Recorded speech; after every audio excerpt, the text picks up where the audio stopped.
Hey people, how is everyone? Yeah, I know the intro says this is a stump gen, but I'm not technically thinking of it that sort of way. Yeah, it's more a case of I wanted to talk some stuff and I like hearing the sound of my own voice. So, hi to the 4 people or whatever it is that are actually there at the moment, and hopefully get a few more later. Considering I sort of did this at last minute, that's hardly surprising. But yeah, there was a few things I wanted to talk about, especially after the lovely stream earlier today, my time, yesterday for most of you guys, with where Mara and I interviewed almost a doctor and the absolutely wonderful Dr. Karl Krusniewski, whose name I just butchered again. You think by now I'd learn how to say it. But during that discussion, we were talking about stars and how stars fuse their energy, fuse hydrogen to helium, and then later on up to larger things, for up to and including iron, depending on the size of the star. Dr. Mara and Dr. Jen, yes, thank you. I'm well aware that Dr. Karl calls us both doctors. He actually, it's a habit that he does with most people when he's on the radio with them. It's his thing. He likes calling people doctor. So he doesn't call Matt a doctor because Matt's not a doctor, because he's only partway through his PhD, which is hilarious because Matt's is closer to a doctor than Mara and I are, so we think it's funny. Anyway, we were talking about this thing on there about stars and how the fusion happens within a star, because you've got the pressure of gravity pushing the molecules together until you get enough heat and pressure that the hydrogen will fuse to helium. However, that's only as far as Matt went. And the thing you have to remember about fusion inside stars is that for most stars, which is from red dwarf stars up to stars out the size of our star and a little bit larger, the pressure of gravity alone and the heat generated by that pressure of gravity is not enough to cause fusion. The repelling forces of the positive ions that you have at those temperatures, because you're dealing with ions and not actual nuclei, so you're dealing with trying to push positive ions together, that those repelling forces, electromagnetic forces, are stronger than the gravitational forces that are trying to push the actual atoms together to make helium. And yet we have fusion. Why do we have the fusion? Well, the answer is actually in quantum mechanics. Because what happens is there's enough mass within a star and there's enough atoms being pushed close enough together that every now and then, and it's quite frequent because the mass of atoms there are in the middle of stars, every now and then a helium atom or a hydrogen atom or a helium atom, if the star started burning helium, will quantum tunnel to close enough proximity to another atom that it gets past that electrostatic repulsion that the ions have, and it will fuse. So without what happens with quantum mechanics, with quantum tunneling, there would be no fusion in lower mass stars. Yes, when you get up to higher mass stars, there's enough gravitational pressure that yes, these ions will fuse anyway. There's enough gravitational pressure for that. But for lower mass stars, ones to slightly bigger than our own sun, there is not enough gravitational pressure for there to actually be fusion in the core of the star without the effects of quantum mechanics, which is an absolutely amazing thing when you think about it. We tend to think that just classical mechanics and our concepts of gravity are enough to give us stars, but it actually isn't. Gravity itself is one of the weakest forces in nature. It's only because of the sheer amount of mass that something has that you actually have a reasonable amount of gravity, and those electrostatic forces are stronger even at those distances than the gravity itself. So yeah, it's all kind of interesting and pretty cool. So yeah, that was a particular thing I wanted to bring up that we sort of discussed in the show this morning, that I didn't think we'd gone down that enough, and I didn't want to interrupt Matt whilst he was talking, because he covered everything so brilliantly and he was the guest. But I did want to bring it up that effectively it was something that we went wrong, but we didn't go into the whole story about why things happen. Something else we covered to do with quantum mechanics was a question that Dr. Carl asked of Matt, and that was about is light to do with the Copenhagen interpretation of quantum mechanics. Is light a wave or a particle when it's traveling through space from the sun to the Earth? Now, of course, our classical answer to that is that light is, of course, both a wave and a particle. But until you observe the actual particle itself, you don't know which it is. It exists in a state of flux. But the bigger answer beyond that is that all matter is both. Everything is both simultaneously a wave and a particle. It's just that for something like you or me, anything large and of macro size, it is so dominant in its thing that we are observing it all the time as being particles. But effectively, particles are just concentrated energy. E equals mc squared. Energy and mass are interchangeable. Mass is just energy, and as such, all mass is just waves as well as being particles. So effectively, you can basically break down the entire universe to being probability waves that fluctuate within the quantum ether.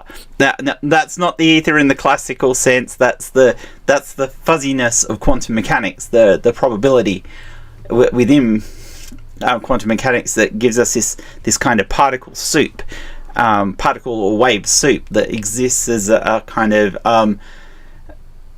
a zero gain radiation level behind us that's just caused by quantum fluctuations. So we are a variance within that quantum fluctuation and are effectively all just waves running within those fields that exist within the quantum level. Which is kind of amazing, because we perceive everything around us in the terms of particles, and because that's what we're used to. But effectively, like, if you clap your hands together, there's not particles hitting each other. The actual force of that is the electromagnetic fields between the atoms themselves is what actually causes you to not be able to push one hand through the other. It's the fields themselves, the waves, that cause that physical reaction. Which is quite amazing when you think about it, that effectively we're all beings of energy, and the whole universe is just a big old pile of potential, basically energy. We are waves in this big expanding universe of waves. So yeah, it's a complicated thing. Quantum mechanics is not necessarily my wheelhouse. Anyone who told you they understand, as Rich Feynman said, anyone who says they understand quantum mechanics is lying, because it is just so incredibly complicated. People will study it for years and years and years and get grasps of some aspects of it, and other aspects of it is just like, okay, wow, because it's not intuitive. It doesn't make any sense to our ape brains that grew up having to deal with the day-to-day existence of trees and ground and tiger. These things are real things that are going to kill us or hurt us, or are going to keep us safe if we have to run up the tree or into the cave. So we deal with a world that we perceive as real and solid, but it's more complicated than that. We are all just a map in quantum probability. We are a collection of waves and of dual wave particles that have a probability limit. And I mean, if the universe went on long enough, you would eventually have a extant amount of atoms that might suddenly disappear from one spot in the universe and appear somewhere else, just because probability. Of course, the length of time the universe would have to go on for that to actually happen, and the chance that any extant being would be there to see it happen is, unlikely. But all those things that are probable as far as the micro-universe could effectively happen at the macro-universe, but you'd have to have it happen to all the particles at once that formed the larger being or larger thing. You want links, Dave? I'm not going to give you links to what I'm talking about. I'm nearing the miracle zone, am I? Yeah. That's I think the problem that a lot of religious people have with that when you start talking about things like quantum mechanics and spooky action at a distance and the probability in physics. I mean, Einstein himself hated some of the interpretations of quantum physics because, as he said, which made Christians think that he was religious, but he said God doesn't play dice. And yet, everything about quantum mechanics is about probability. It's chances of things happening because it is no one set action. And part of that's a problem with dealing with the microscopic world. You cannot know the direction and the momentum of a particle at the same time. And part of the reason for that is anytime we observe a particle, we interact with it and we change it. So there is no way we can observe something at that microscopic quantum level and not interfere with it. So the act of observing inherently changes something at that level. And until you observe something, you don't know how it is. You don't know what it is.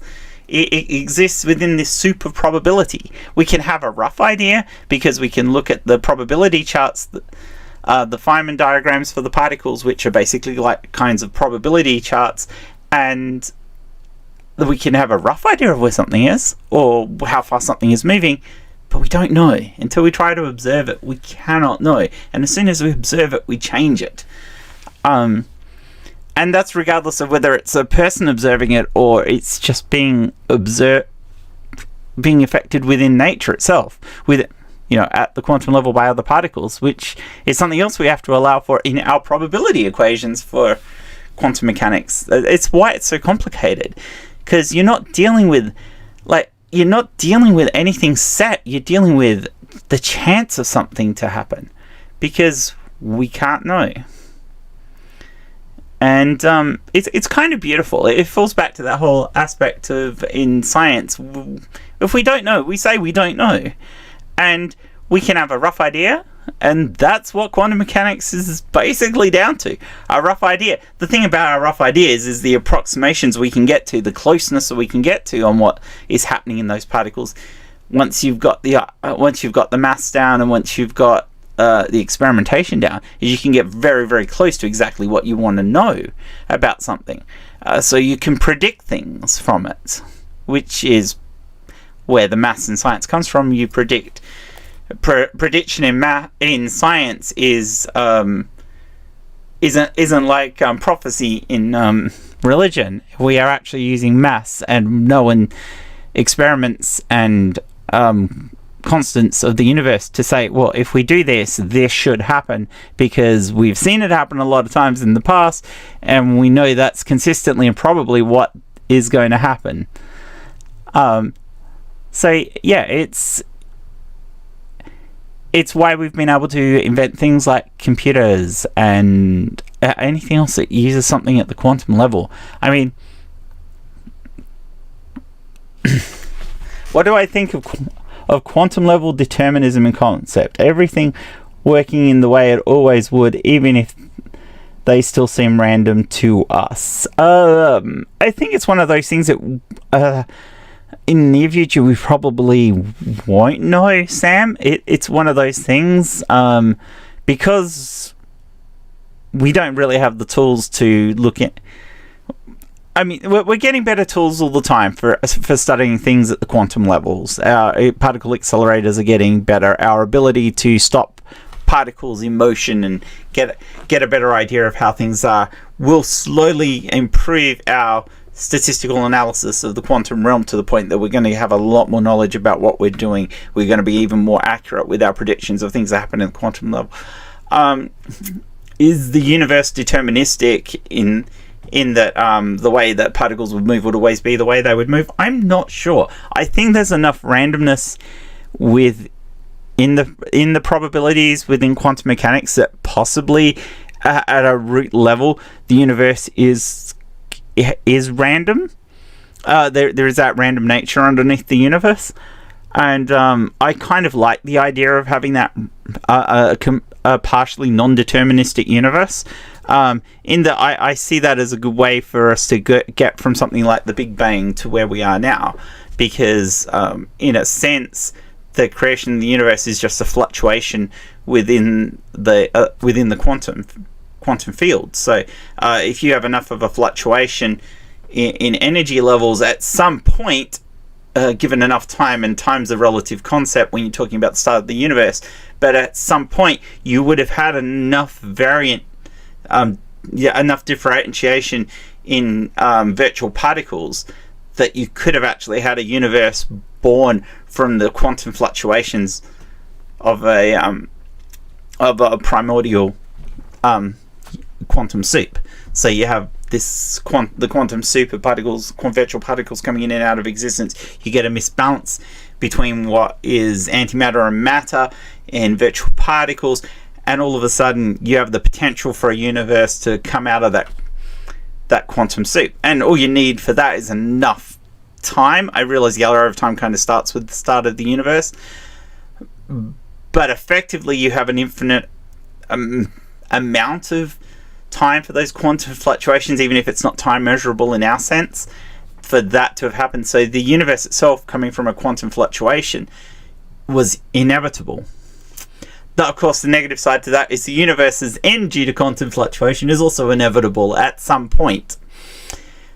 And so that, I mean, the universe could just end like that because of a quantum fluctuation, but we wouldn't know because it would just happen. The universe could be a state of constant quantum fluctuations that move from one point to the next, and actually isn't an ongoing thing. What's the matter? What have I done? Yes, the influencing it is an oversimplification. I will agree with you, Dave. I've oversimplified the concept of quantum mechanics here. Because if you try to go into the depth of quantum mechanics, I think most people are going to get lost. I will give you a link. Come and argue with me, Dave. I really want you to come and argue with me. Okay.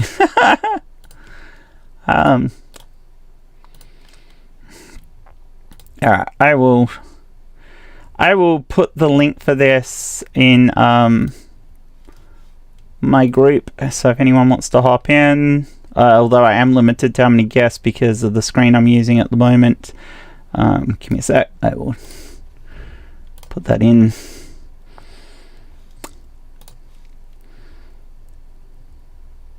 Did I go live in the wrong place? I don't know, did I?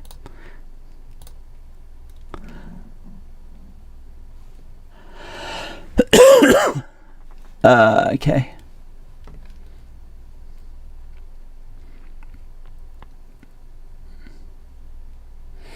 Come and argue with me, Dave. It's always good fun. Alright, here he is. Oh, it's Sam. Hi, Sam. How are you? Come and tell me I'm wrong. Come and tell me I'm wrong. Like I said, quantum mechanics isn't necessarily my favorite field, and I know I'm going to get torn apart for this. So let's add some people in.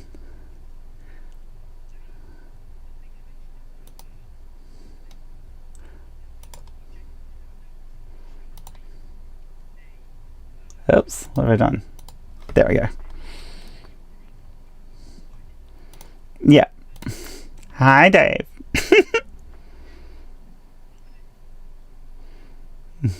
Yeah, he's going to say, tell me and you won over this. That's fine. Oh, okay. Sorry, I wasn't paying enough attention. I apologize. I'm really not paying enough attention to the chat at the moment. Yeah, well, I look away because the chat's over there for me, so it's not right in front of me, so it's hard to notice sometimes. So I apologize to people in chat, but we've got a couple of people here, so that's cool. Oh, yeah. Mero went live 20 seconds before because I still had her stream key in. Her stream key she was supposed to change. I did. I stopped it, though. It's because I'm an idiot, you see. So, alright, who have we got? We got Jenny. Hi, Jenny. How are you? I just got to shift you around to the other spot. So...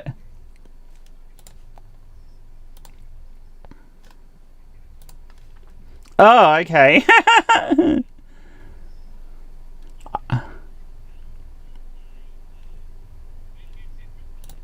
Yeah, you are. I'm probably picking up the sound from the wrong spot. Hang on a second. I thought this might be a problem because I had problems with voice meter this morning, and I realized I didn't check it before I started the stream, and it was a bit late to sort it out in the middle of it. So give me a second. Output capture. Yes, it should be on. I believe that one. You want to talk? No, it's on the wrong one.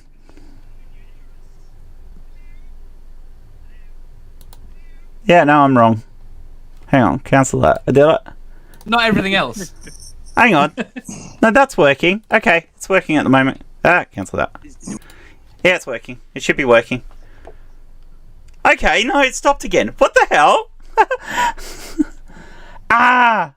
Don't be annoying. Okay, when I open it up, it's working. Alright, maybe that one. Dave. I heard a Dave. Apparently they can hear me. Did you hear it, Dave? Yeah, it's working now. Okay, there you go, it's working. So, alright, so I was talking to myself, but these guys are going to correct me on it. Do you want to ask me a question again, Sam? One more thing. Yeah. Jenny's not on screen. Oh, what? What did I... She was. What did I do? That's a very good question. Okay, give me a sec. Oh, it's tidy. Okay, she's in the wrong spot. No? Is that right? Have I got her in the right spot now?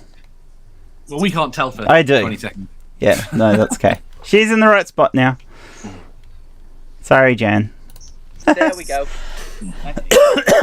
I know I put the link in my group thingy. If anybody else wants to join, I actually don't have a spot for you because I don't have spots to put other people up on the screen at the moment. So, because this is the one this is the background I usually use for the stump gen, like the intro is. And I usually always rotate out. So. No, that's cool. I won't do that. I mean, if I have to, I can pop another person up anyway. I don't think I deleted them. I just have to reposition them if people want to come in. That's all. Assuming somebody does, it's entirely up to them. All right. You were going to correct. Somebody was going to correct me or ask me a question. I was going to point out that I think the determinism problem, the uncertainty problem, is better explained as the wave. I think people understand it better as a wave. Yeah, I do agree. Well, that was why I was saying earlier that I mean, effectively, everything in the universe is a wave. Effectively, yes. Right. Thinking of the universe as particles, and that duality of both being a particle or a wave is just our way of interpreting the way that the waves interact. Because effectively everything is a wave. My point being that the reason that you can't determine both the position and the momentum is because of how much of the wave you are looking at. Because you're not. You're only looking at this. Yeah. You can get a very, very small chunk of the wave, but only looking at that small chunk of the wave, you can't tell how fast it's going. No, you can't. No, you're quite right. And if you take a large chunk of it, you can see how fast it's going. But how do you determine along that point where its position is?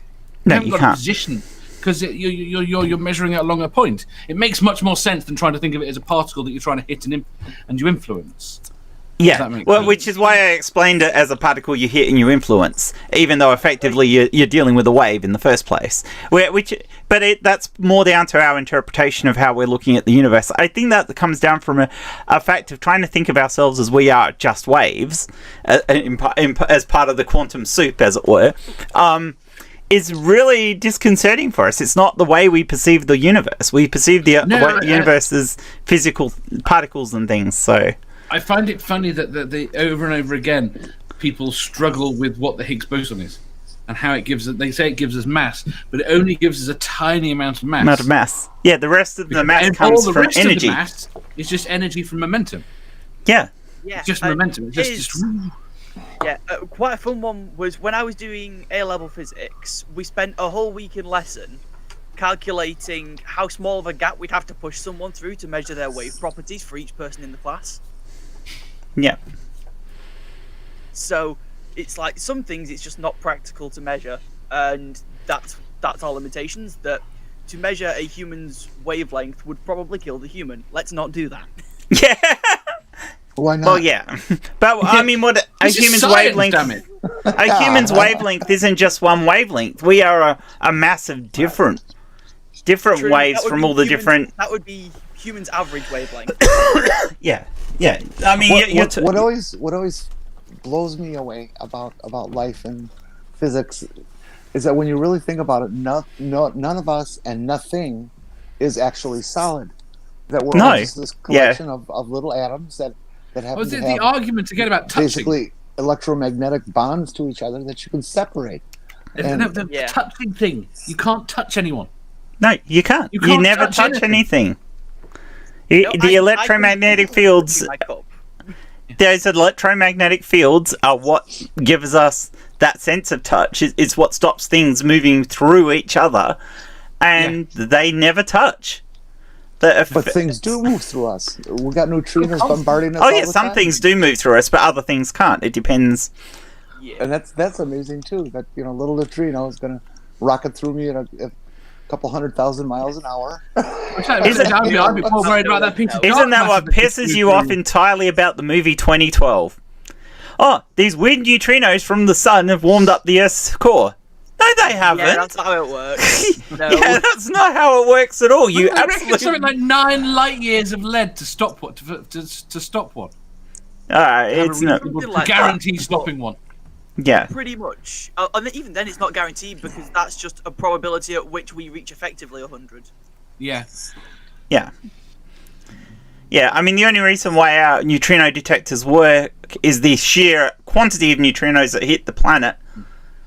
And Yeah, we can persistence. barely detect them now. We can barely detect them with huge, great big swimming pool sizes amounts of pure water. I thought we were going to talk about like which is better, apple or pumpkin pie. This is really Did you complex look at the stuff. title of the stream? Yeah, I said I was going to talk science. Or did you just see a StreamYard's link and come in? I just come. You just came. Yep. Yes. No, the answer to that is apple pie unless we're in October, which we are, and then it's pumpkin pie. Now, pumpkin pie is just evil all the time. There's just Well, nothing isn't- good about pumpkin pie. What? Precisely. I mean, pumpkin pie is evil, we must eat it. Because I'm Well, it is- guessing okay. you'll. All it is sugar. You can put anything in it and call it whatever you wanted. It's sugar. Pretty much. Yeah. So It's the only thing you just put that much sugar in apple pie, and apple pie would be nice. yeah. you Apple do. pie is nice. This is the whole Tell you what's point of nice. pie is apple and to blackberry crumble. eat something Okay. wonderfully sweet. Can we just admit a meat pie with sauce on it is the best? What sort of sauce? As in gravy? What sort of No, meat? tomato sauce.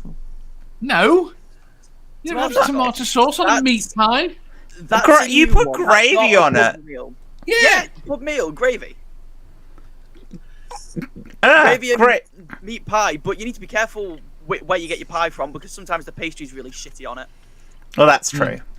Also, careful how you cook them if you're cooking it yourself, because a number of people who shove meat pies in microwaves and you've just ruined it. No. Sometimes, you know what, it's one of those things I have a taste for now occasionally. I will fancy one done in the microwave because of how Just- it makes it go. Really? Yeah, bizarre no, I for mean me, not but normally. okay. That's not normally how I'd eat one. But every now and again, I think, oh, you know what? I really fancy when it goes all soggy and yeah. I have had this one particular brand of meat pie. It's a chicken pot pie. It's made That by sounds Marie nice. Callender's. I don't know if you guys out of states get that. No, That but sounds chicken like pies are something nice. sort of calendar you'd It's- find in a it's- garage. It's specifically made for the microwave. The package that it comes in helps to improve the cooking of it in the microwave, and it is just amazing. You put this thing in, and 5 minutes later, you got this here and there crispy, here and there soggy, perfect meat pie. It's really So the pastry actually surprising. goes crispy. yeah. Oh, that's what the packaging awesome. does. It's got that microwave paper in it that And Dave's got his hand up. causes crispy. How did we manage to go from science to microwaving meat pie? Jen? very easily? Well, Very it's- tasty people in this room. Cooking is a Jen, form of science. It is, I it's need to chemistry. get something important about Australia. Yeah. You guys basically measure inflation using caramello koalas like we do with Freddo frogs. No, I can't stand caramello koalas, to be honest. I'd rather have a Freddo frog. Fair, because here that's basically a measurement. They always used to be 20 pence, and now the more expensive they get, the more you know it's relatively gone up with inflation. Yeah, it often seems the way, not so much Freddo frogs, but lollies in confectionery in general. People go, I used to be able to go and for 10 cents go and buy a little bag of lollies, and I can't do it anymore.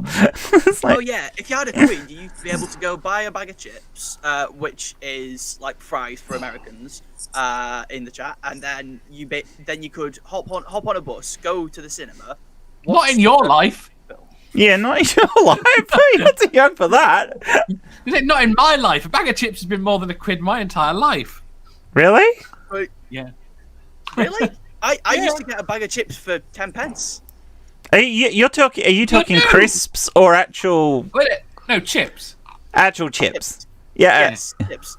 Bag of chips from a for 10 chip pence shop. round the From lake. a fish and chip shop where you put salt and vinegar on it. Except I wouldn't put Yeah, vinegar yes. because I can't stand vinegar. Yes. Salt and vinegar is awful. I live in a really salt's low nice. local GDP area, by the way, Dave. I cannot. No, I don't believe you ever paid 10p for a bag of chips here. Yeah, I have. There you Like, go, not nerdy. anymore. 50p for a bag of chips easily. He's older than me. A 9-ounce bag of chips, crisps here, is about $1. Right, the problem I have there is I have absolutely no clue what 9 ounces is, and you don't know what a bag of crisps is. I assume crisps is what we call potato chips. Yeah. But we're not talking crisps, we're actually talking chips. Like Chips, French fries. Fries. Yeah, I think they're probably about $2.50. See, I can't see what you're saying either, Sam, because I remember when I was in primary school, I used to at least once a week go over to the local fish and chip shop from the school and buy a bag of chips for lunch, and that was like $2 back then. So That's- $2 for a bag of It's chips. confusing me greatly now because I don't know if they were just like stupidly cheap where I am, or I'm nuts, or what. Because Well, that- as well as So that, having said that, that would have been about £1 back then because it was $2 to the pound at the time. So it's about the same as you spending a Just out of pound. interest, I'm going to. You are. I'm guessing. See your age here being about somewhere between 20 and 25. Yeah. Me, I'm 18. Sam's 18. He's even younger than I thought. Right. So I'm baffled now. I thought that it always just used to be that cheap and the inflation went up stupidly quickly, but that was just my area apparently. Yeah. Yeah. No, just your area. You obviously had a cheap fish and chip shop. You're not from Hull, Yeah. are you? No, I'm not from Hull. Gasoline in my area here right now is 50 cents, or about 50 cents a liter. Yeah. See, the cheapest it has been in my lifetime is 97p a litre.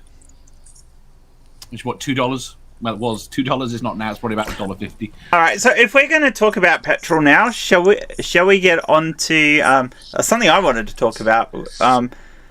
moving away from fossil fuels and getting ourselves towards a Kardashev 1 society. Ooh, this is fun. This is one of my favorites. Nuclear. A what ship? Kardashev. Can we not put all the coal in one spot and expand our orbit? Let's get it all, put it in Australia, light it for a couple of hours a day when it's facing away, when Australia is facing directly towards the sun, and just push our orbit up. Yeah, that's not going to work. All that's going to do is fill the atmosphere with fumes. Well, we need some big rocket exhausts from Australia. You realize here, Dave, that the laws of physics are a little bit against you because the amount of mass you'd actually have to push off the planet to make it move. Well, but theoretically, the weight of the Earth is weightless. It's in a falling orbit to the sun, but Does anyone maintained by else its object to speed. people calling gravity a force? Um, Get more and more annoyed about that one. Yeah, that always used to bother me because my physics class was small. There were 12 of us, and only 2 of us would ever know that gravity isn't a force. Yeah. Well, it's a fictitious force. What is a force? So a force is. I'm going to start it with how you'd measure a force. It's always going to be a vector quantity. It's going to have a direction the force is acting in, and a measurement of how much the force is. We measure in newtons. And so the problem is you do have a gravitational potential force. this is true. You have to have something that you can. This is where I struggle with it, because a part of me says, well, it's simpler just to call it a force, but then it confuses the fuck out of people, and you end up with flat earthers.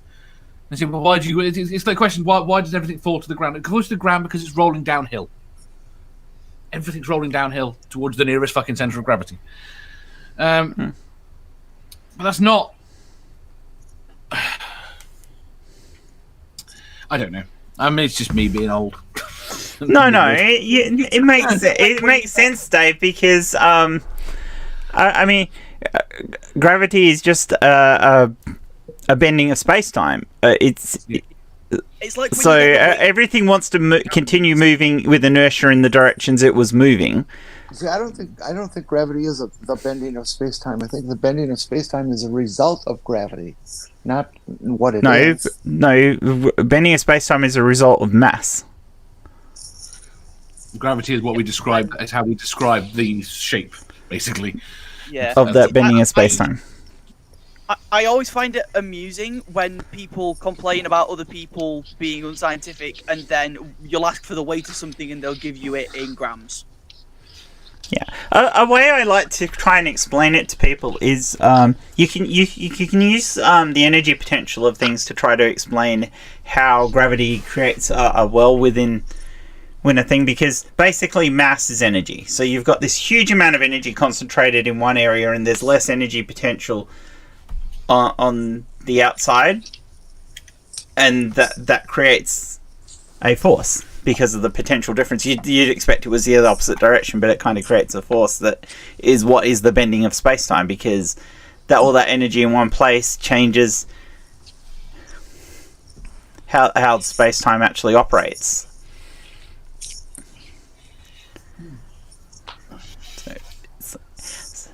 So I actually don't like the example that uses a stretchy rubber mattress and a bowling ball stuck in the middle of it, because I don't think it properly explains gravity. No, I mean, it's gravity's weird, and the more I learn about fundamental forces, the more it strikes me that the whole universe just resembles a computer program. Yeah. But I think that's what bothers me is people. You can't have a conversation with people about that because they can't seem to comprehend that even if we live in a virtual universe, it's still real within it. Yeah. Yeah.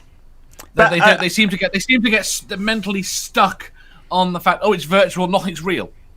Yeah, no, it's still real. Well, everything's real within context, because it doesn't matter what what matters is the ontology of the universe we experience, not whatever the actual reality of the matter is. Exactly. In terms of our awareness. This is where those arguments of you're a brain in a vat are just ridiculous. Well, solipsism's funny though. It is, but it's ridiculous. I mean, it's like, okay, even if you were, that's not the reality we have to deal with on a day-to-day basis. Yeah. This is it. The only use for solipsism is to try and establish an epistemology. I'll be back in a bit. Trying to equate No, us it's not Jenny. again over and over again with that conversation. They try to equate us not being able to confirm anything absolutely Yeah. Yes. with their idea of something they've made up having some validity. Yeah. Yeah. Right, unfortunately, I have to run away. I'm meant to be No watching worries. another stream, so I do apologize. Oh, where are you off to? Which stream? Granny's. Is she doing her debate? She's doing an interview with Amanda on climate change. Oh, she's doing an interview with Amanda. Okay, because I know her debate's coming up, and people should really watch that. Very much so. Anyway, catch you later. Thank you for having me. Okay, no worries. Thanks, Dave. Nice Bye. to see you. So we were going to talk about the Kardashev scale, and could we achieve Kardashev 1? Now, The answer is yes, if humans can pull themselves together. yes, that's my exact point of it. I mean, Kardashev 1 isn't even the entire output of your star. It's just the entire possible output that you could do as a planet if you were using all the resources for the planet. Well, we could achieve that by starting to achieve Kardashev 2 by building Dyson swarms. And we have the technology for that now. We could build large solar arrays and launch them into space and beam energy wherever we wanted it. So, yeah, though, something quite funny though is that a lot of people don't like the concept of a Dyson swarm because they don't believe it can work. yeah, it makes like, more sense than making a Dyson sphere. I've had conversations with people who have degrees in physics from 10 years ago who don't think a Dyson sphere or swarm is physically possible. Why? And then I asked them why, and they said, well, it's just ridiculous, it wouldn't work. And then you go, why? Why wouldn't it work? Yeah, and then my favourite reaction was from my stepdad, who, because I said this to a couple of people, who just kind of rolled his eyes and tried to move on. Yeah, because there's nothing in the technology that doesn't work. We can build reasonably effective solar panels. We can put them in space. We can have them in Lagrange points, and in all 4 Lagrange points. No. Ooh. They can Yeah, no, you could have orbit the sun around certain points. Yeah, around the Lagrange points. So, and we could put enough of them there that we could probably reduce a little bit of sunlight that actually hits the Earth at various times and help cool the Earth down a bit, which could be good. Yeah, and we can basically fuel humanity forever. Yeah, literally. Well, not forever, but for as long as until our sun expands and burns us all to death. Well, yeah. Which is forever from our perspective. Yeah, like, we'll all likely be dead unless they solve immortality in 15 years. Even then, I mean, I think a lot of people, even if you had immortality, wouldn't go with being alive forever. Not unless, of course, we're going to start launching ships out into the wider universe, and you can go to sleep for thousands of years whilst the ship moves. Cryogenesis, because Yeah. why not? Why not? If you're basically immortal, why not? You can spend half the trip asleep or whatever, wake up every now and then, have a look out at empty space, and before you go mad, go back to sleep again and move on, and then see an entire new solar system, a new star or whatever else. Yeah. Who cares? That could be worth living forever for. But otherwise, I think most of us would get sick of it. I'd live for a long time to do stupid projects, and then when I ran out of stupid ideas, then I'd go. Yeah, I'd have enough. Even if you could live forever, I think there's a point where you wouldn't want to. Yeah. I mean, even if we end up with hitting the singularity where we can download our consciousness into a machine and live a machine existence, which I have issues with anyway. Oh, that gets messy, especially if we're going with current tech and not adaptive biotech. Yeah, I mean, my problem with that is, as trans people, we already know what it's like being in a body that you're not comfortable with. Yep. The whole thing of having my body downloaded into a artificial body, which I may not be comfortable with. Oh, imagine the dysphoria you could have with that. Yeah. Well, but you could always choose to have yourself erased. Yeah, that's true. Oh, they might be able to program it in such a way that you still think you're in whatever body you're in, even though you're in a robotic body. Which is probably what they'd have to do. Could they then just erase dysphoria, though? At that point? They could trick you into thinking you're in your old body. They could trick you into thinking you're in a body you're comfortable with. Well, not Exactly. necessarily. Those two sciences do not have to cohabitate. I look at it as like, okay, we can take a cell and we can make that cell multiply in a petri dish, which is not its natural point of existence. Yeah. But we can't necessarily change everything about that DNA, but we can reproduce it and make it grow. So, I would think you could have a situation where we can transfer memory, but not know how to go in and change it in detail. Yeah, it would depend on the interface. I mean, if you've got to make an interface between that brain or those engrams of the brain with the body that you've created for it, you could conceivably make an interface where the brain's perception of what it's in is different to actually what it is in. So you would see the body that you want to see because that's the feedback it gives you. I mean, you get a very clumsy machinery in that scenario. You would. But, yeah. But if they could build a machinery that was close enough to the body that you wanted and then you perceive it entirely as the body you wanted, that could work. I would go with it as long as they could build a machine that could taste and orgasm. Hey, you might be able to just... Okay, you might just be able to go, okay, I'm going to run my orgasm program now. I'm just going to have sex in my mind palace. That is one of the feasible results of that. Yeah. I mean, the act of having sex with somebody else who's downloaded like that might just be a bit of hook up by Wi-Fi and have virtual sex. Yeah. And the other thing, of course, is that when you we do that now. No, but it'd be fully interactive and you'd feel it, or you'd think you'd feel it. That, of course, is that because the brain always tends to normalize. If we were to digitalize the brain, it wouldn't necessarily have to normalize, so you could get the same experience out of orgasm time after time. I tell you what, it could be absolutely awesome for non-binary and gender fluid people, Yes. because it'd be useful for me. because you could swap. Yeah. You could swap the program you're running. So I'm more girly today. You put your program into totally experience everything in girl mode or guy mode or in mixed mode, however you want it to be, because that's how you're feeling. Have a bunch of dials on like a soundboard type thing to alter yourself for the morning. Yeah. I mean, you wouldn't look any different to anybody else, but your internal concept would be different. And if you hooked up wirelessly to somebody else to have virtually sex, you could be however you wanted within that. True. And you could also potentially even do it at that point where you have a roughly similar body shape all the time, but you can attach and detach various bits. Hey, strap on! Yeah, strap on with a complete nervous link up. Yeah.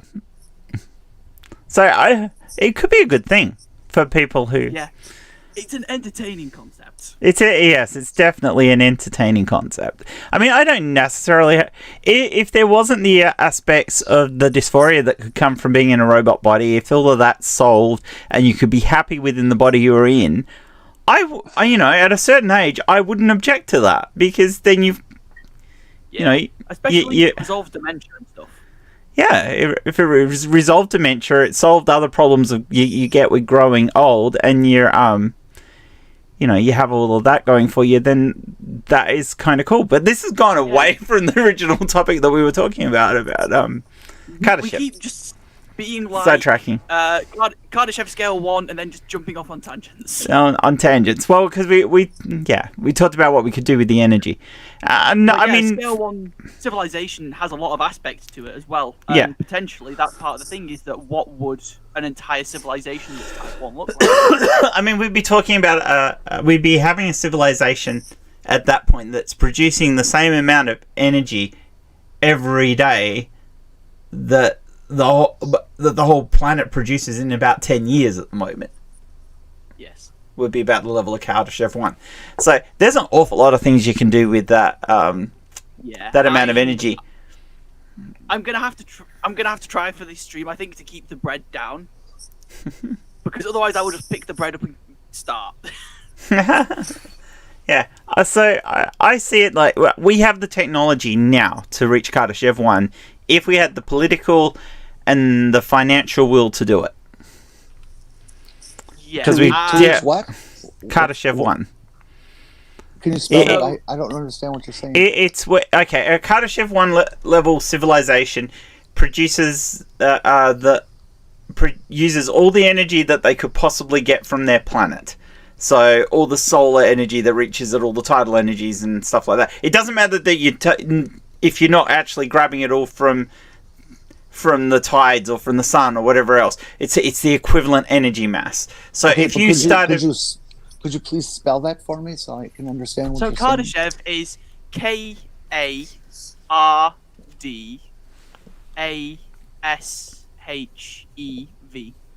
it was It describes different types of civilization. Human civilization is currently about a 0.7 civilization, I think. Oh, I don't think it's even that. I think we're about a 0.5 if we're lucky on the amount of energy we can produce. Although, technologically speaking, we could be Kardashev 1. We actually have the technology to do it. We just don't. Yeah. And that's got to do with the way the economics of our planet works. I mean, if we were more like a Star Trek society where money didn't matter so much and it was for the betterment, we would have got there already. We'd be colonizing the solar system. So, for a bit of frame of reference of the scale, Type 0 is no access to energy. Yeah. Type 1 is access to planetary energy. Type 2 is access to solar system energy. Yeah, so you've got all the energy output of your sun. Yeah. So a Dyson sphere, basically. Is Type 3 a galactic? Galaxy, I think? A galaxy worth of energy. Then basically, you've got a galaxy worth of energy. Yeah, and then I forget what's past Type 3. Well, they actually rescaled it, but the Type 3 was it to start off. There were only the 3 levels, but I think they've actually redone it, so it's actually a bit different now. Why would somebody bother putting a scale like this together? We're never going to achieve galactic energy. It's feasible. It depends. Humans might surprise us. Harnessing an entire galaxy? I don't think effectively. But I mean, you think about it. If you get Kardashev 2, where you're basically getting all the energy that's available within a system, and then you become the dominant species, or the group that you are part of become the dominant group within a galaxy, and colonize virtually everywhere you can within that galaxy, you have reached galactic levels of energy. Not all at once. You can't grab it all at once, but you are achieving galactic levels of energy. We are already the dominant force in our galaxy. Well, as far as we know, we think. Well, as far as they know. But we're not even Kardashev 1. It's about levels of energy we have access to. Yeah, I agree, Nikki. We should be a Type 1 by now. We can't access any of the galactic energy that's out there, and I don't think it's ever possible. Just look at the distances, look at the output, and the relative question of, is it worth the effort? And I cannot see how it's definitely worth the effort. I cannot see how building some connection between, say, us and our nearest star, which is, 20 light years away? 4.7 light years. 4.7? Okay, still. That's a big distance to build a cable. Yeah, but you don't need to share the energy between the star systems. The point of that is society as a whole has access to them. It doesn't need to be the energy from anywhere could get to any other point. It just has to be that within that society, that energy is accessible. Of course, there is one point against it, which I will agree that actually having a complete society that's got galactic level power would entirely depend on having faster than light communication or travel. You would have to have it, because otherwise you are not one galactic entity. You are one species that's moved out and colonized your galaxy, but you are not one. Yeah. It also depends if we can use some fancy quantum tech to have immediate communication, even if it's not travel.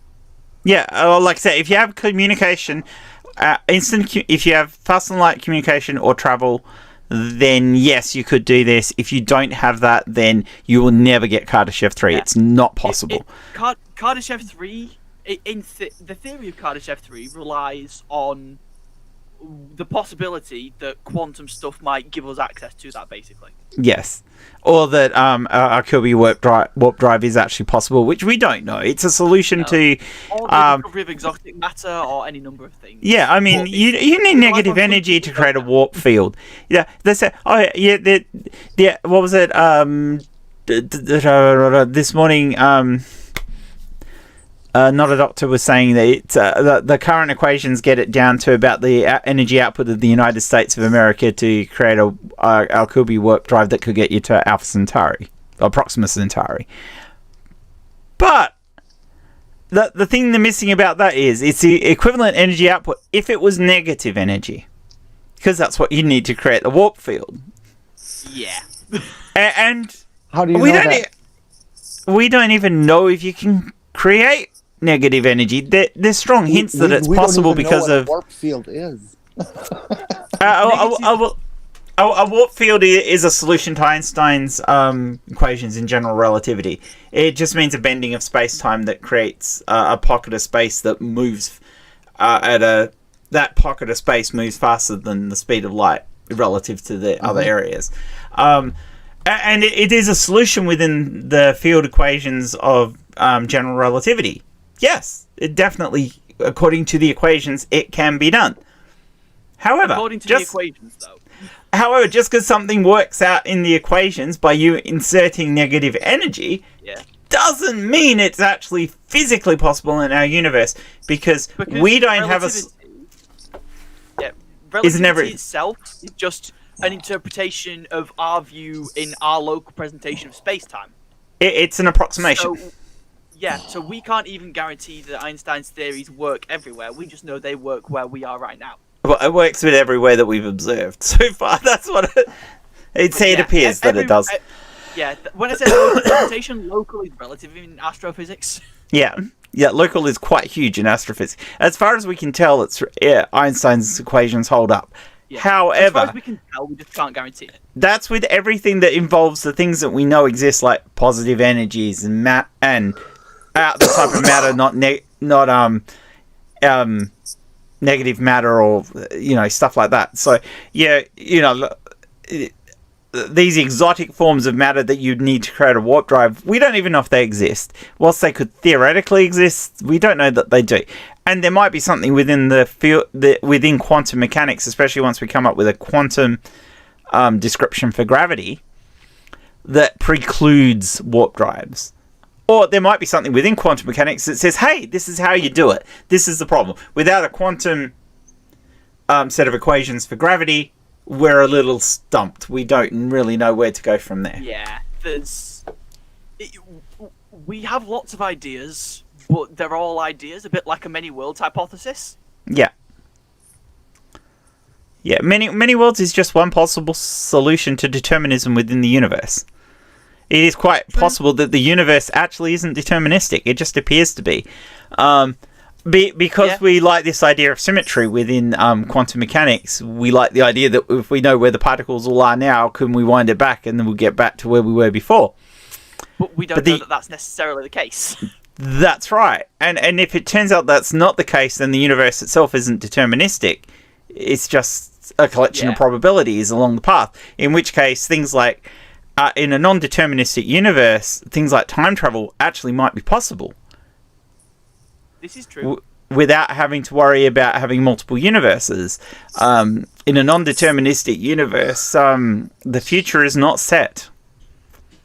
I mean, the future isn't even necessarily set in a deterministic universe if you follow a many worlds hypothesis similar to the multiverse. Yes, but that you require that in a deterministic universe. True. In a non-deterministic universe, you don't, which is interesting. Yeah, but a non-deterministic universe has other problems too. True. It kind of throws a wrench in the whole physics calculations thing. Yeah, it actually makes quantum mechanics even more complicated if the universe isn't deterministic. Yeah. And to a certain extent, it would create problems for general relativity as well. Maybe not as much because at the macro scale, it doesn't actually matter as much if the universe isn't deterministic. Yeah. Although it does for causality, which is a does. major problem for general relativity. If causality is broken in our universe because the universe is not deterministic, that We kind of totally have to operate changes under the assumption that it is deterministic until we can demonstrate otherwise. That it isn't. That's difficult. and one of the problems we have with that is we actually do have scientific pointers to the universe not being deterministic, which is something really, really, really hard to deal with.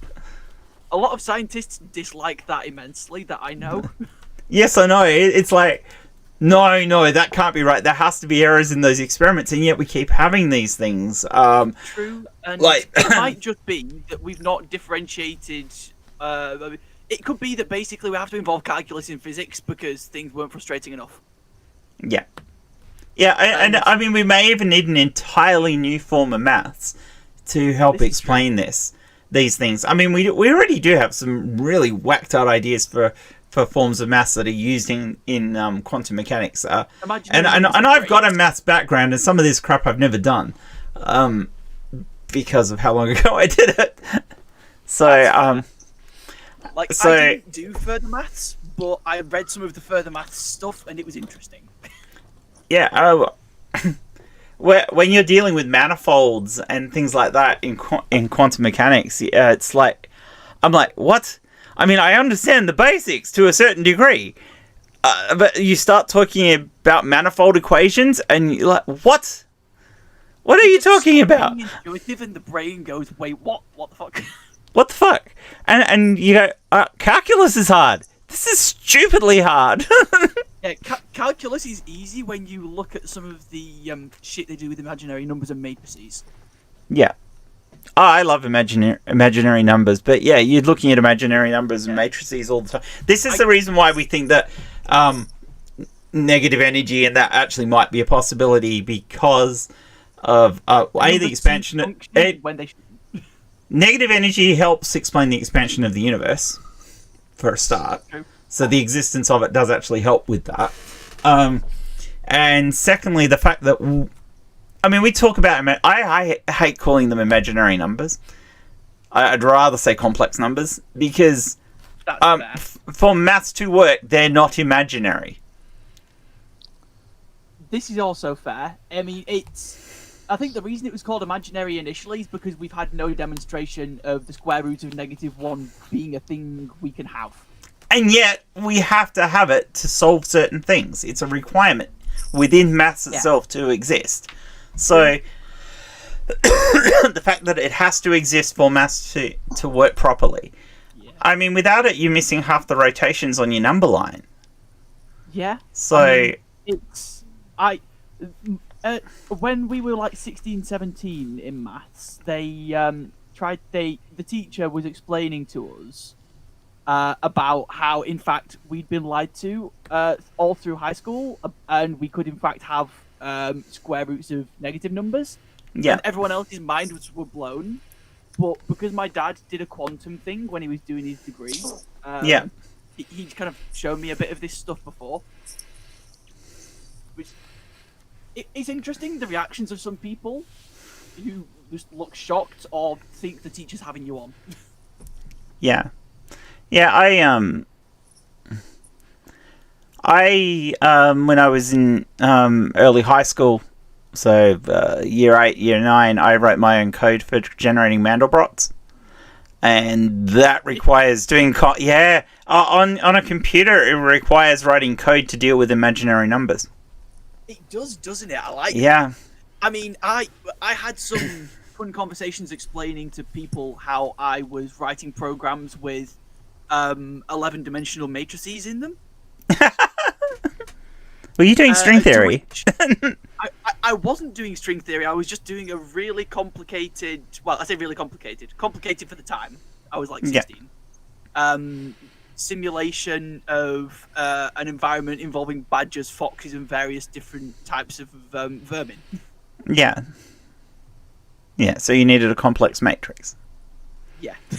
And matrix equations are really, really complicated. Yeah. What's also fun is that within computer science and maths, matrix means different things. So you start talking about creating a calculations bit of code, and you talk about matrices, you've then got to explain which one you're on about. Yeah, are you talking about a matrix in computers, or are you actually talking about a mathematical matrix? Now, I was using both, for which I had to get some help from my further maths friends, because at A-level they don't cover that. Yeah. Maths is quite complicated. Anybody who thinks that calculus is the king of complicated... No.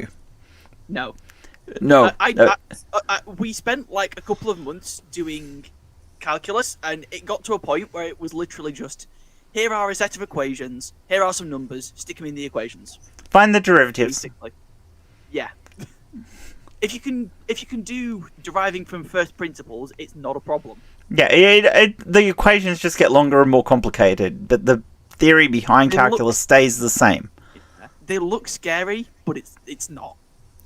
The worst part about doing differential equations in calculus is that you can make a mistake right at the beginning and you won't know until you get to the end and you plug your results back through. This is true, because then you're like, okay, where in this 50-step problem have I fucked up? Yeah, because you've just written... Because you have to write it all out. You have to go through each stage of it to write it all out. And you get the derivative of the equation, you plug the figures back in, and my results don't match. Shit, I have made a mistake somewhere. You know you've made a mistake, and then you basically have to do the entire equation again until you find where you made the mistake. And there is no computer software to help with that. It all comes down to human processing. I mean, there might be now, but there wasn't when I did it. So, I mean, we did write a computer program to do calculus for us, but we weren't allowed to use it in exams, obviously. Okay. Well, you see, I mean, when I did computer science in high school, Windows 3.1 was only just a thing. So basically we were running stuff in DOS, and it even had 8-bit machines running CPM as well. So yeah, we were writing shit in Python and C#. Yeah, which makes life an awful lot easier. I was using original C and Pascal. And at that point, doing anything hyper complicated was difficult. The Mandelbrot set creator that I wrote was written on a Commodore 64. It took all night to generate a Mandelbrot. That's fair.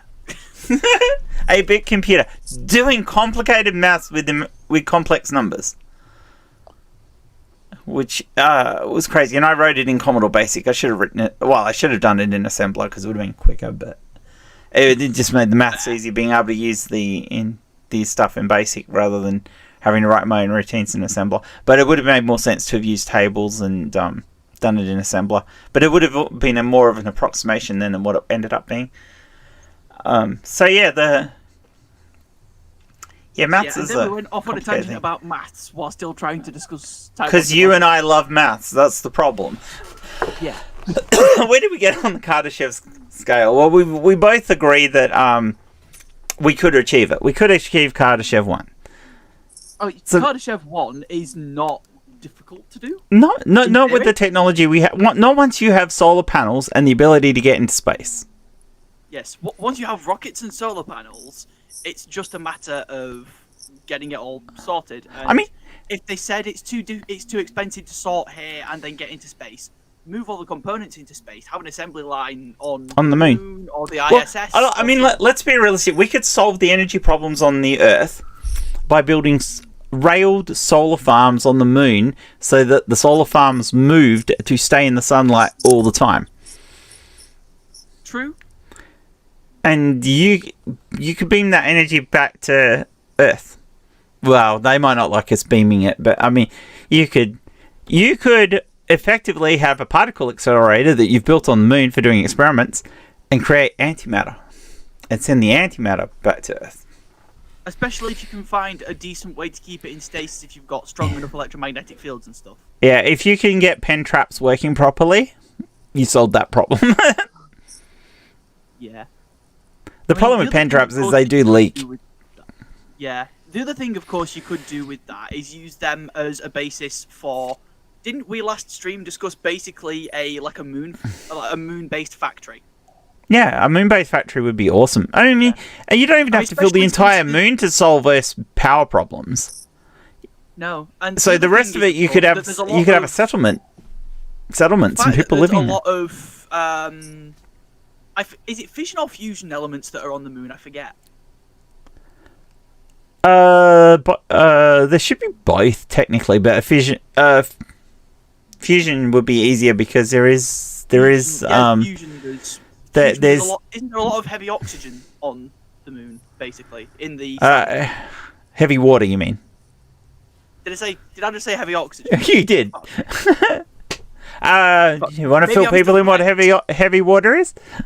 Is heavy oxygen like when you breathe heavy? You know? Well, technically that would be heavy nitrogen because most of what we breathe is nitrogen, not oxygen. Now I'm being pedantic. That's why we're so fertile. Oh, well done. So, heavy water is basically it contains deuterium rather than hydrogen 1.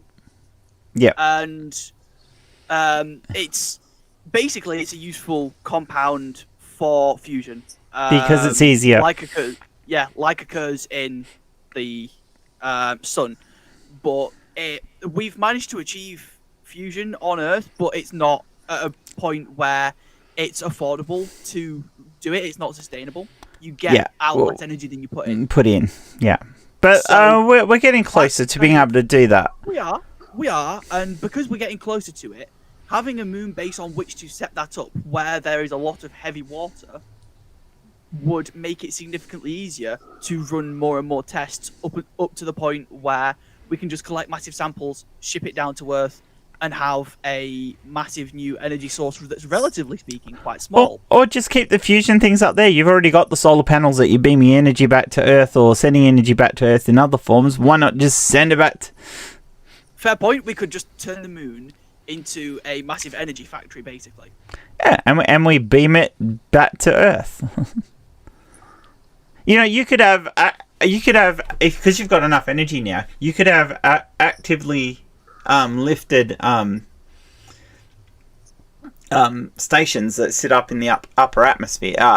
Active lifting is buildings a way to build things that are really, really high by passing large electrical currents through huge steel cables.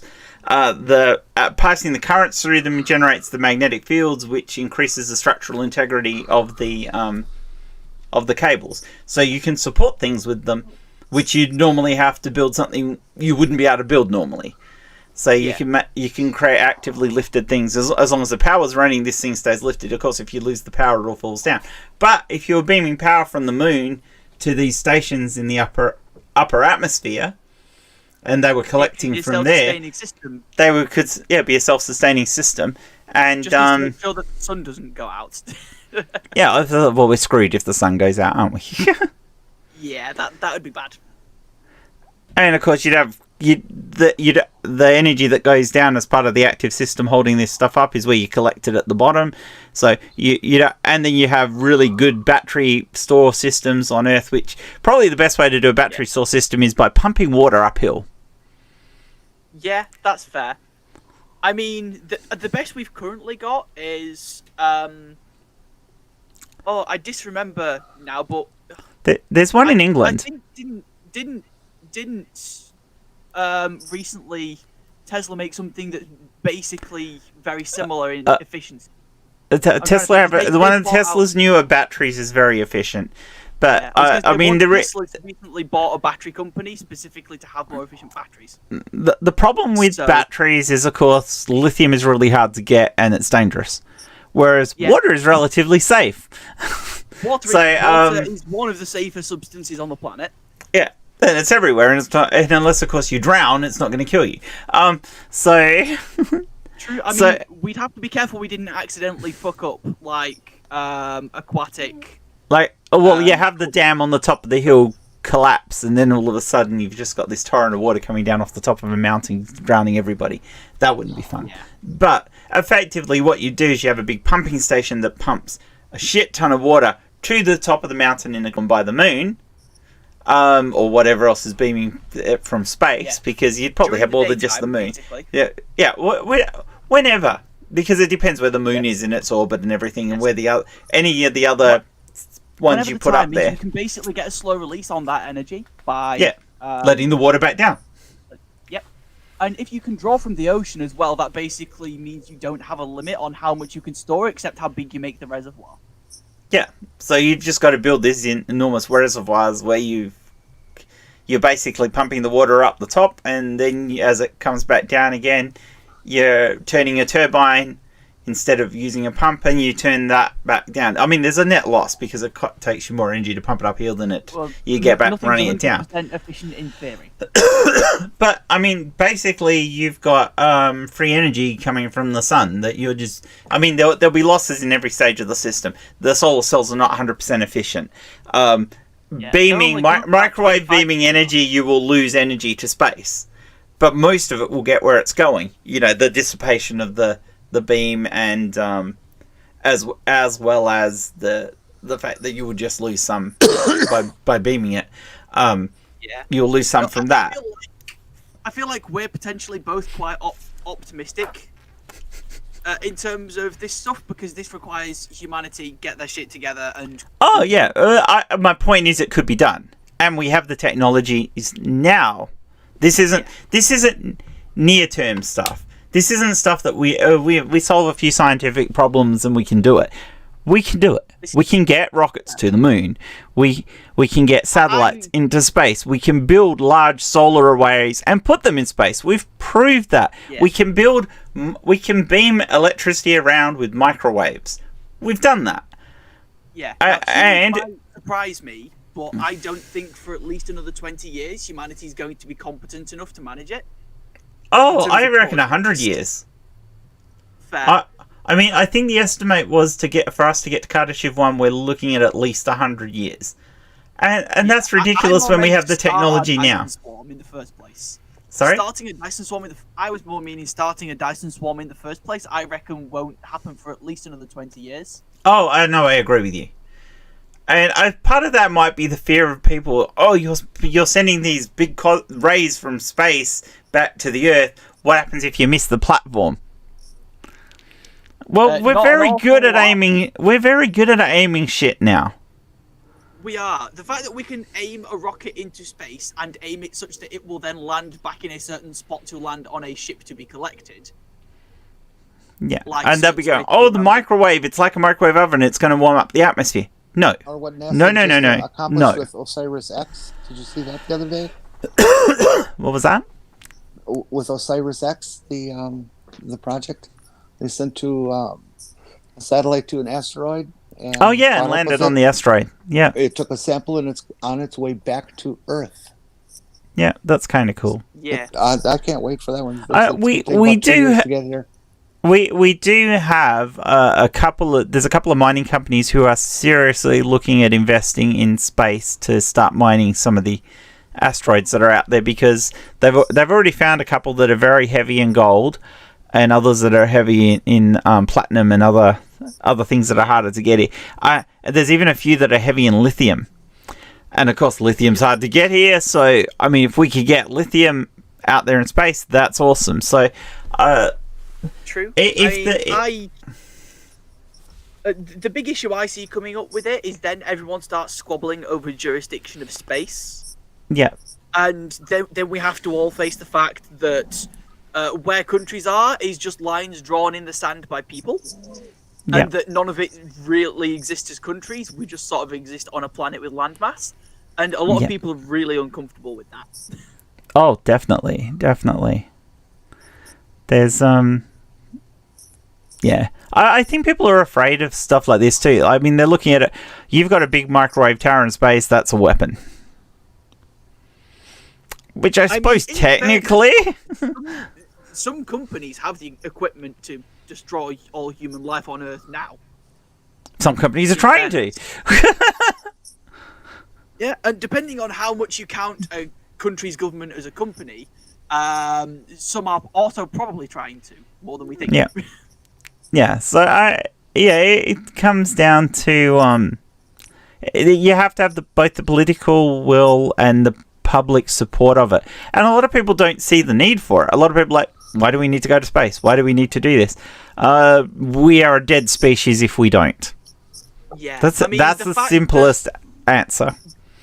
The only reason that people went to the moon in the first place was because of a war.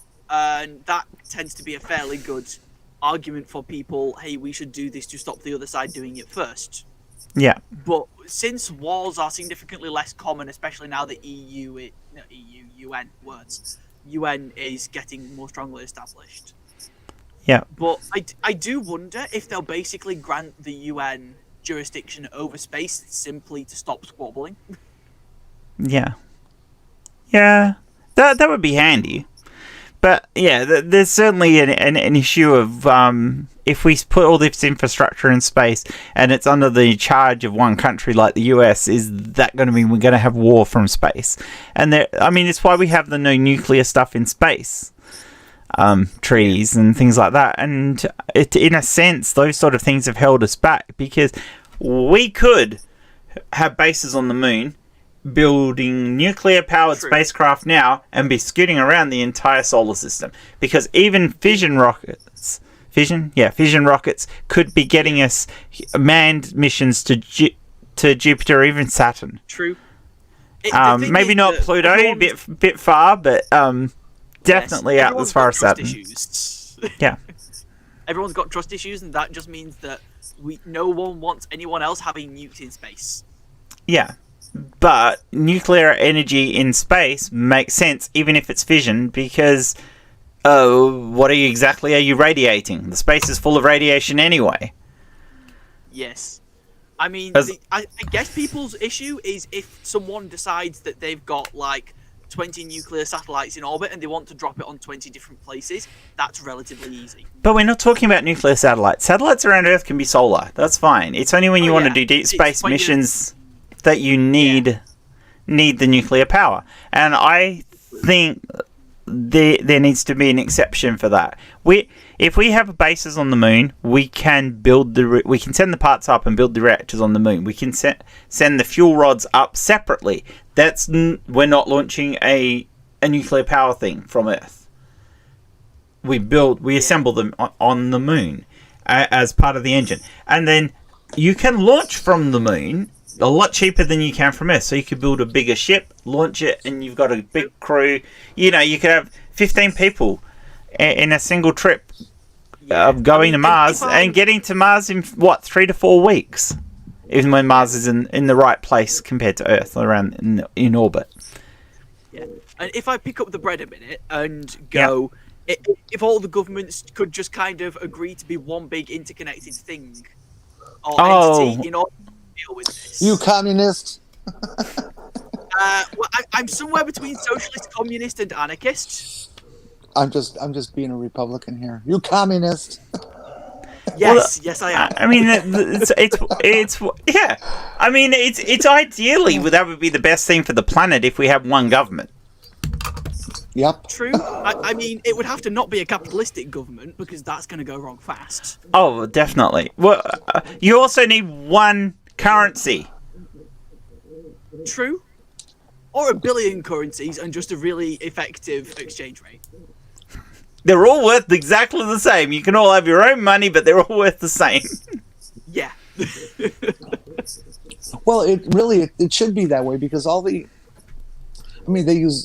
don't back their money with gold, but theoretically, if you did, it's the planet's gold, not ours.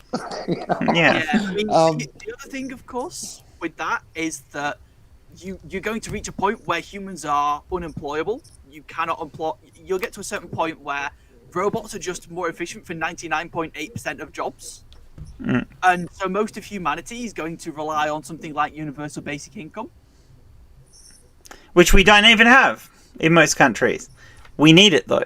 We need to move towards this thing. There needs to be a thing of get paid a little bit less. So the fact that the business is making a big amount of money, it doesn't matter whether they're employing people or they're using robots or whatever. They're paying the equivalent tax of if they were those people. They don't have to pay the robots, but the tax that would have gone to people doing those jobs has to go to the government. Absolutely. We cannot survive if we don't do it that way. Yeah. And then you can realistically have mass. Then you can look at moving to a society where humans are taking on leadership roles more, and arts, and being creative and constructive and having discussions and being thinkers rather than grease monkeys. I mean, there's nothing wrong with being a grease monkey. You got to have somebody who watches over the robots and works on the next generation of robots. But those grease monkeys won't just be grease monkeys; they'll be engineers. Yeah. The other thing, of course, though, with that is that they already are, by the way. Yeah, I realize that, Jenny, but not all of them. Who are in the car business who are engineers. No, I agree with you. I was also in the high end of the car business too, not fixing Chevys and Holdens and stuff. Yeah. I mean, the other thing, of course, that could work would be if a global government owned sufficient means of production to look after everybody, and then let companies do whatever if people wanted to buy extra of whatever. Yeah. That could function well enough, at least. Since people like their capitalism and don't like change, that would probably be a transitionary process. But even so. Jeannie said, unless it's a hydrogen-powered car, because hydrogen is dangerous. Hydrogen is less dangerous than gasoline. Yeah, hydrogen's not that dangerous. People always think of the Hindenburg when they talk about hydrogen. The reality is that if you have an accident and rupture a hydrogen-filled tank, what happens to the gas? It escapes. Where does it go? Yeah. Into the air. Where in the air? As high up as it can, because it's one of the lightest. What does gasoline do? Oh, it goes down towards the ground and spreads out. It spills over everything and makes everything on fire. I mean, granted, hydrogen can explode, but then so can gasoline. Yeah, hydrogen is infinitely safer. Yeah. Yeah, and... While I agree hydrogen can be dangerous, it's not as dangerous as stuff we're already using. No, exactly. It only has to be better for us to swap to it. It doesn't have to be perfect. Yeah. And I mean, we're not talking about burning the hydrogen in hydrogen-powered cars. You're talking about having hydrogen fuel cells, which combine the hydrogen and the oxygen to create the waste heat and generate electricity that way. It's create electricity. Well, create electricity. A lot of the older ones used to explode sometimes, but newer ones rarely to never explode. Yeah. So hydrogen is a great source of power. I mean, that's something else you could do. You could actually take extra stops of water up to the moon to electrolyze and send hydrogen back to Earth. This is true. Or to keep it up there within its own system to as backup. Yeah. Yeah. So electrolysis could be another system of especially on the moon. Electrolysis might also be a viable way of keeping effect, like similar to how we use the water up a hill thing. Yeah. If you've got a place with a significantly different gravity to Earth and we've not adjusted the tech yet, that could be at the very least a good temporary stopping point. Yeah, electrolysis. Electrolysis system. If we've got a lot of energy being pumped into it, that could work potentially. Yeah, I mean, there's lots of ways to create battery systems that are efficient. We may even look at using saline-based batteries as well, because they're safer than lithium. The energy density is not quite as good, but they're a fuck ton safer. So, Yeah, lithiums are a little scary. Yeah, because lithium is an incredibly reactive metal. Yep. I mean, it's not francium by any stretch of the imagination, but it doesn't have to be. No. I think hydrogen's safer than lithium.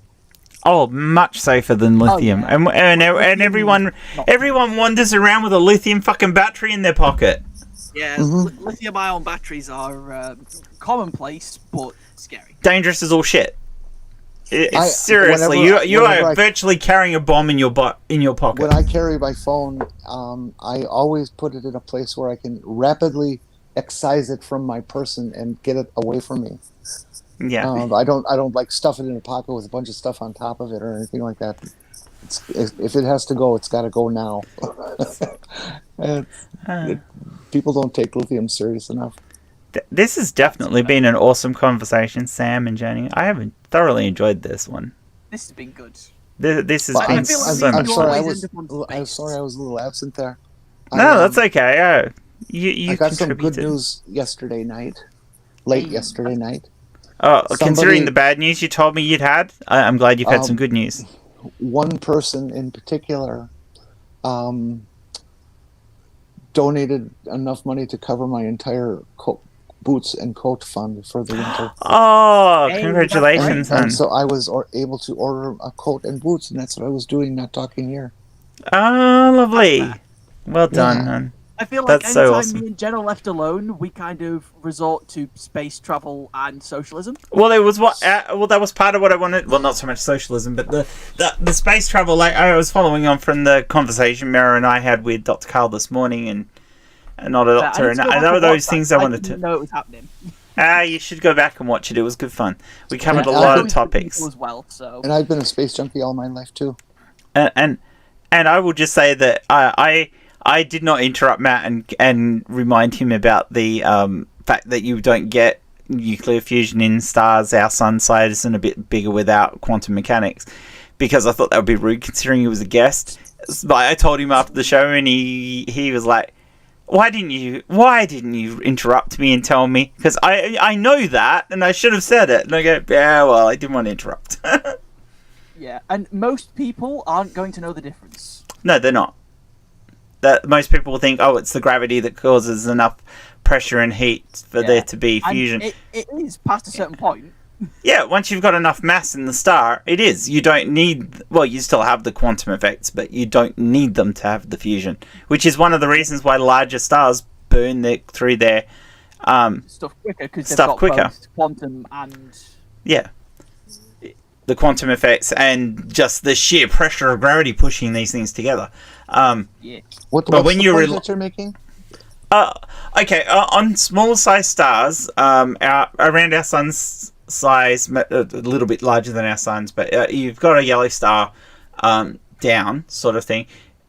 The gravitational pressure that you get in a star is not enough to cause fusion alone. Okay, and so what allows it to happen? Fission? Quantum tunneling. Quantum tunneling. Because you've got enough atoms of hydrogen packed close enough together, every now and then one of those atoms will quantum tunnel close enough to another one where fusion can occur. So it overcomes the electrostatic resistance. Whoa, we lost Jenny. Oh, yeah, we lost Jenny. Whoops. Shall I wait till she gets back? If we give it a second, she might. We'll have give her a just second. accidentally dropped out. Jenny! No. She might have lost her internet. Yeah, so basically, here she is. Hey, there we go. I'm sorry. Press the wrong button, didn't you? No, just never mind. Okay, I left you off just as you began to answer the quantum tunneling thing. Yeah, so what happens is as the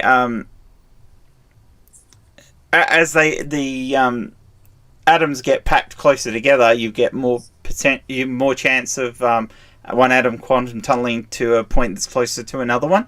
Now, generally speaking, what happens is the electrostatic forces that repel the two positive ions are stronger than the gravitational force pushing them together, which means that they can't get pushed close enough together. But when one quantum tunnel is close enough to another one, it overcomes that electrostatic force, and then you get fusion. Now, in something the size of a star, you've got enough of these particles close enough together being pressed that this is going to happen on a fairly regular basis. But it's not like it's happening to all a huge mass of the particles all together. Okay, So, and what is quantum tunneling? It's where a particle imposed against a barrier has a potential to jump from one side of the barrier to the other. In this case, the barrier is the electrostatic forces between those two particles. So Okay, the particle can just go from this side to this side without having to pass the intervening space. Oh, like how the sun rises and sets on Flat Earth world. Yeah, it does sound like magic, doesn't now it? It's over here. Now it's over there. Yeah. It sounds like magic, but it's got to do with the quantum probability. So and it's a thing that definitely happens because we've tested it.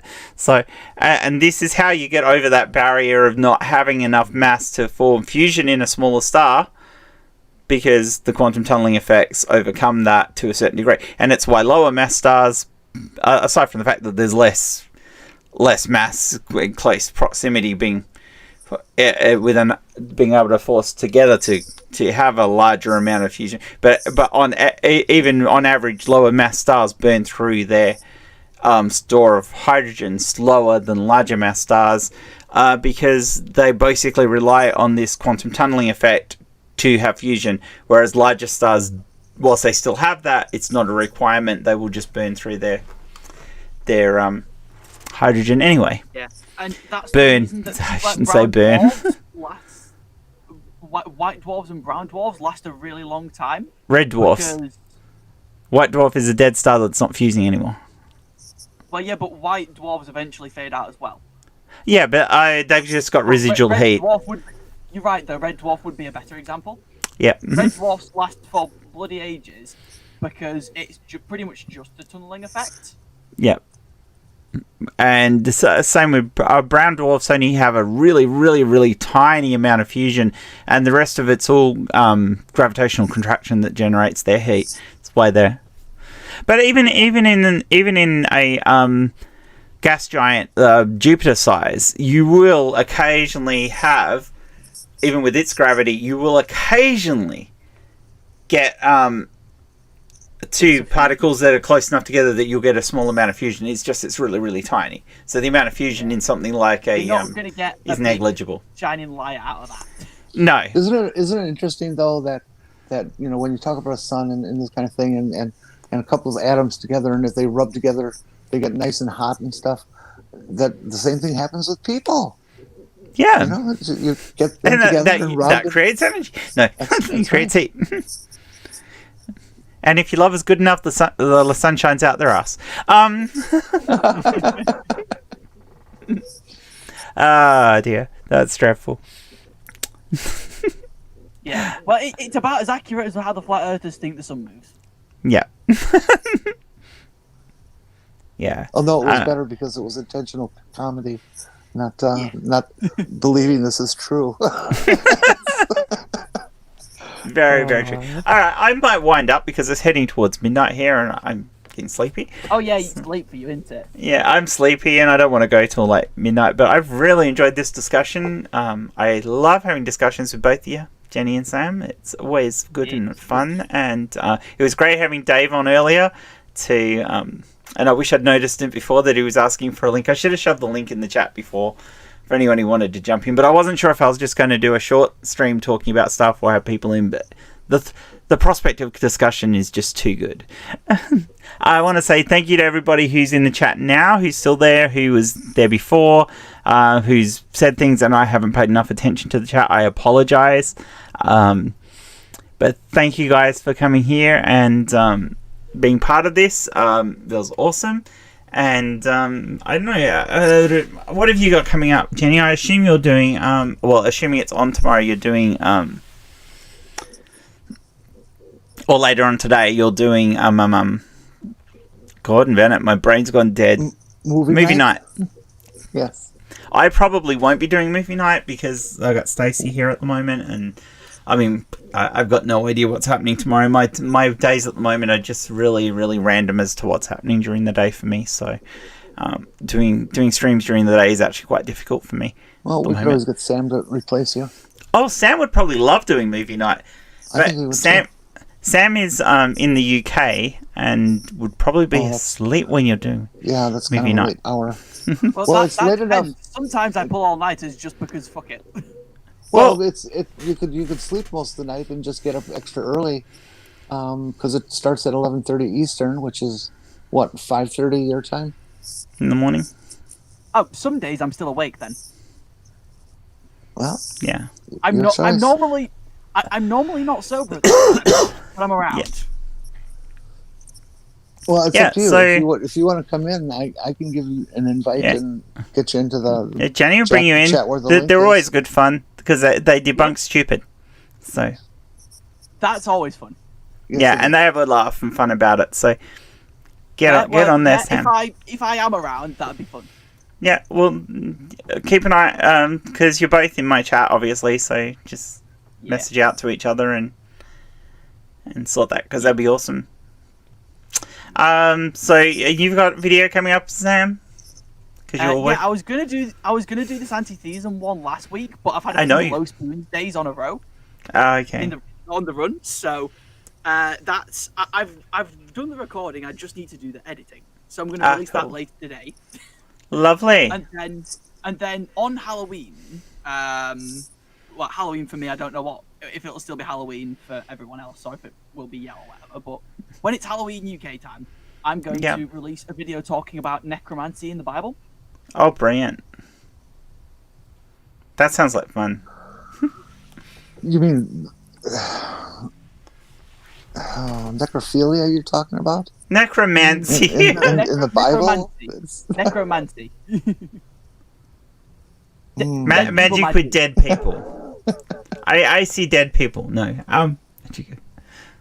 Yeah, well, Death more magic is magical than having sex with a dead person. Death magic is necromancy. So Yes. So because the only thing that Jesus' resurrection demonstrates is the proximity of a necromancer. yeah. Or that he was a necromancer, or that he's a lich. Yeah, I mean, him being a necromancer is still a proximity of a necromancer. Yes. Which would mean that he rose from the dead after being a magical user, so he's a lich. Yes. Lich Jesus. So Jesus may or may not be a lich, depending. Depending. Yeah. If not lich, a zombie. Or, yeah. I guess a zombie's another option. Potentially a white, depending on... Or a white, yeah. his own blood. Yeah. Or a fairy. Yeah, that's true. Aren't fairies immortal? It could have been a fairy. Probably Fairies was. don't tend to be attributed necromantic powers, but yes. I mean, I'm pretty sure Mary Magdalene was his beard, so...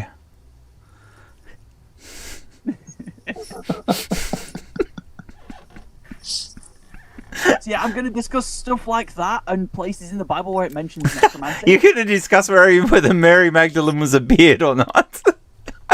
No. No, but I'm tempted to reference that in the video now just because.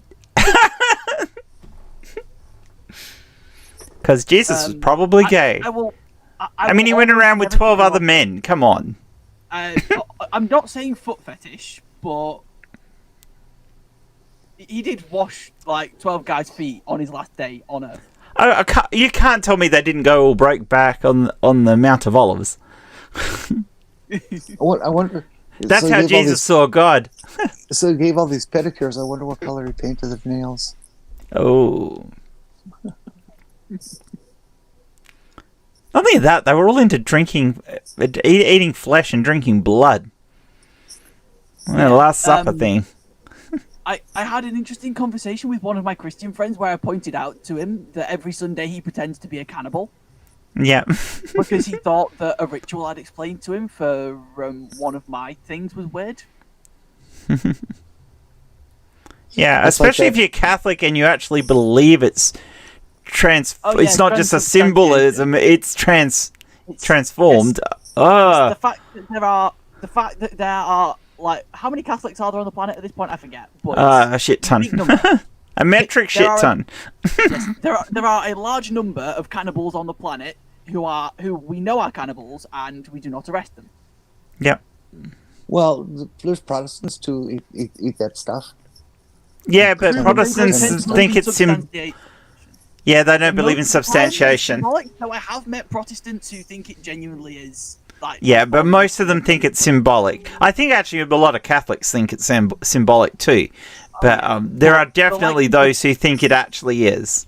The likes of the Pope should be arrested for being a cannibal.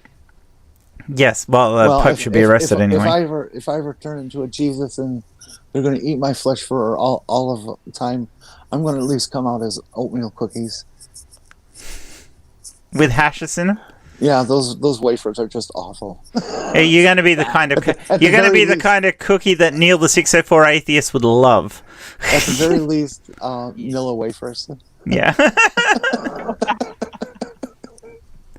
Ah, dear. All right, I'm going to wind this one up. Thank you guys. This has been awesome, and thank you to everyone in the chat. Bye. Bye-bye. Bye.